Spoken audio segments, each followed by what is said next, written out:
Good morning guys, आशा करता हूँ कि आप सभी लोग। टाइम हो रहा है 4:30। आज हम सभी उठ चुके हैं। अभी हमने जाना है जागेश्वर धाम। अभी आपको दिखाते हैं जागेश्वर की पूरी वो, क्योंकि यहाँ से मैक्सिमम लगेगा अभी खटीमा से जागेश्वर जाने में 6 से 7 घंटे। तो अभी सभी रेडी हो चुके हैं, बस अभी मैंने नहाना है, इसके बाद निकलते हैं, आपको दिखाते होता है।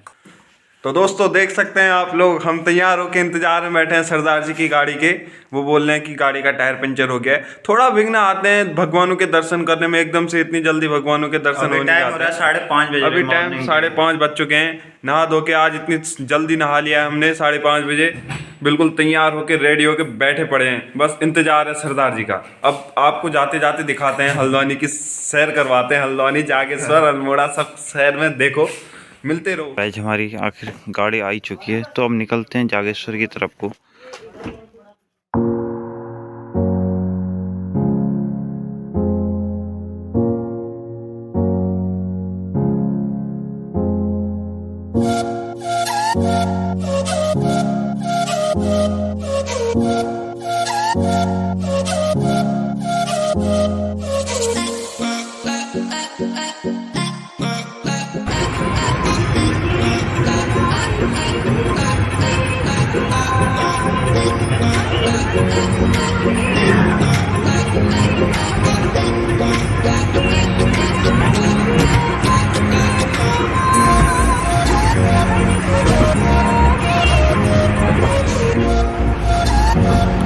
दोस्तों सुबह के 7 बज चुके हैं और हम पहुंचने वाले हैं सितारे। काफ़ी कोहरा है, देख सकते हैं आप, कोहरा काफ़ी दिख रहा है रोड पे।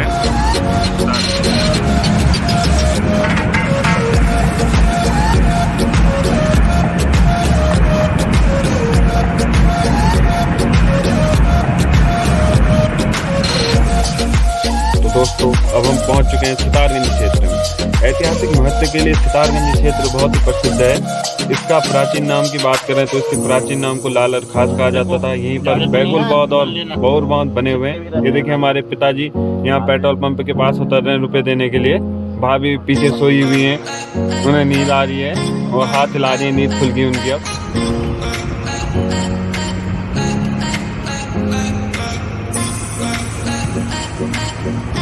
अब हमें जो यहाँ है वो तो चुनाव प्रचार में हमें ये है गाड़ी, ये प्राइवेट नंबर की गाड़ी है ना। प्राइवेट से आजकल ना। तो दोस्तों अब हम पहुंच चुके हैं पंतनगर में, सिटकुल, सितारगंज सिटकुल में पहुंच चुके हैं। देखिए कंपनी दिख रही होगी आप लोगों को।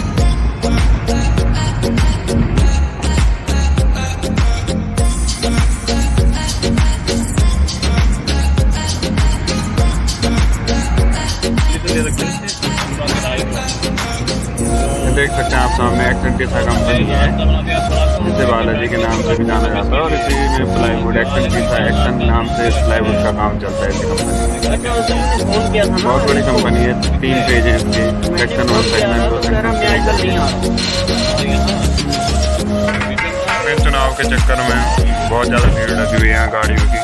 गाड़ियाँ होकर सीआरपीएफ वालों की ड्यूटी लगी हुई है। हाँ पीछे कुछ गिरा तो नहीं है ना। ये चौकी बना रखी है सीआरपीएफ वालों ने अपने लिए। गाड़ियों का देख सकते हो, जमावड़ा लगा पड़ा है गाड़ियों का।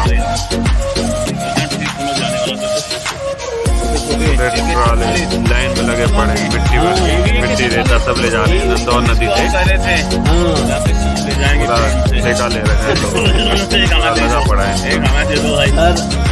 मजेदार लगेगी।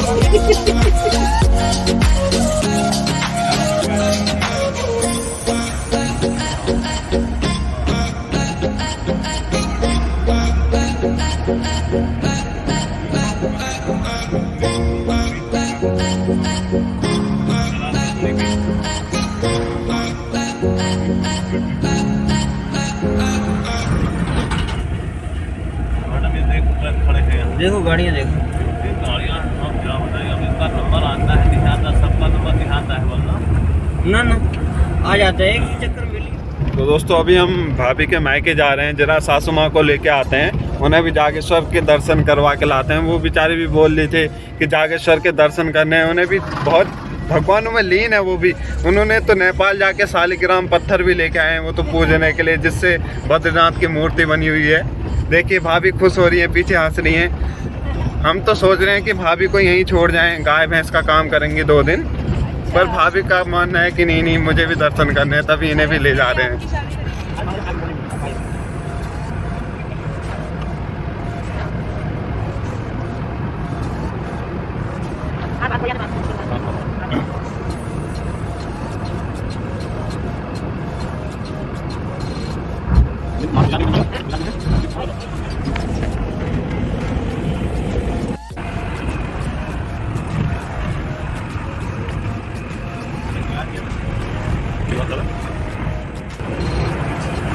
तो दोस्तों अब हम पहुंच चुके हैं काठ गोदाम, जिसे कुमाऊं का प्रवेश द्वार भी कहा जाता है। ऐतिहासिक महत्व को सजे हुए काठ गोदाम अपने अंदर, जिसे प्राचीन समय में काठ गोदाम कोई चौहान पाठक के नाम से जाना जाता था।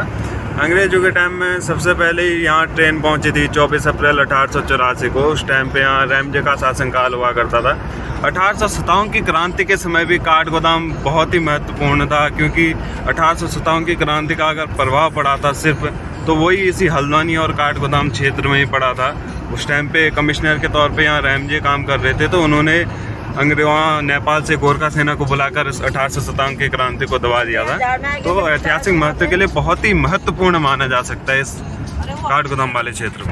अब हम निकल चुके हैं काठ गोदाम से आगे, नैनीताल रोड में निकल गए हैं। ये देख सकते हैं आप, प्राकृतिक सौंदर्य पूरे पेड़ों से घिरा हुआ है। तो गाइस जब हम जा रहे हैं रानी बाग को, रानी बाग में पहुंच चुके हैं। हम घूमते घूमते जा रहे हैं। अभी आपको मैं दिखाता हूँ जहाँ HM की बिल्डिंगें हुआ करती थी पहले, अब तो कुछ नहीं, अब तो यहाँ खंडर हो चुका है बस, और कुछ नहीं है।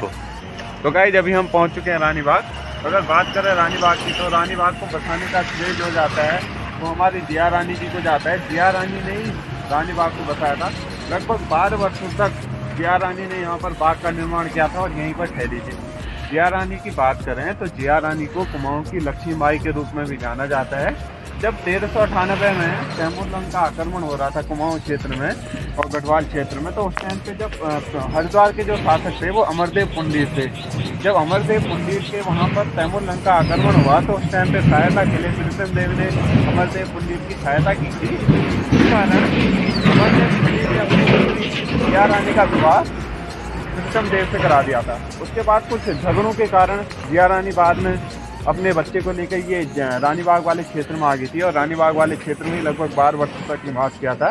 बाद में जब युद्ध हुआ था, तो युद्ध के दौरान जब जिया रानी की मृत्यु होगी, तो रानी बाग में ही जिया रानी की समाधि बनाई गई है, जिन्हें कुमाऊं की लक्ष्मीबाई के रूप में भी पूजा जाता है। वहीं इन्हीं जिया रानी को कत्यूरियों की राजमाता के रूप में भी पूजा जाता है। अगर बात करें रानी बाग की, तो और किस लिए फेमस है, तो रानी बाग में ही HMT की कंपनी स्थापित की गई थी 1980 में। 1980 में जब HMT की कंपनी स्थापित की गई थी, तो उस टाइम पे रानी बाग का महत्व बहुत ज़्यादा बढ़ गया था, बहुत ही ज़्यादा महत्व बढ़ गया था। वैसे तो जिया रानी के टाइम से महत्व था इसका, पर 1980 में जैसे ही HMT आई, तो उस टाइम के बाद महत्व ज़्यादा ही बढ़ गया था।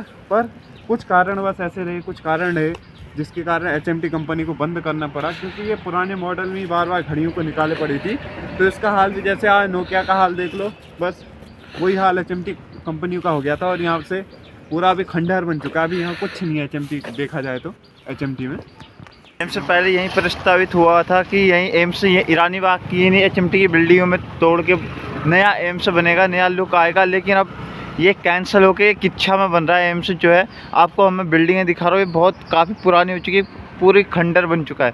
अब यहाँ कोई नहीं रहता है, ओनली चिड़ियों की आवाज़ आ रही है बस, और कुछ नहीं। अलग ही शांति है यहाँ पर, देख रहे हो आप।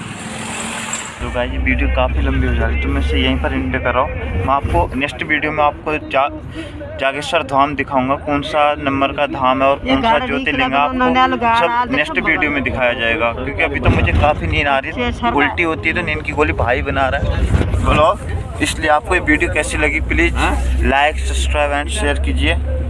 Thank you.